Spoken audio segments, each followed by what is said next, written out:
enjoyed that video of how the lights look, both nighttime and daytime. Overall, I am happy. I do like them a little bit more. Do I fully like them? No. If this is your first video, I installed these headlights because I will be sending off my OEM projectors to get retrofitted.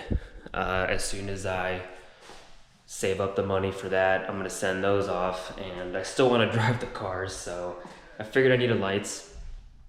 Didn't want the SPEC Ds because everyone has them, so I found these, and I actually bought these months back.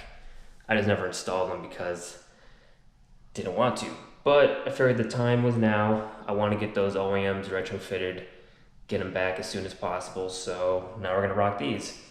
If you guys have any more questions, if you want me to make more videos on it, let me know in the comments, and hope you guys enjoyed it. I'll see you tomorrow.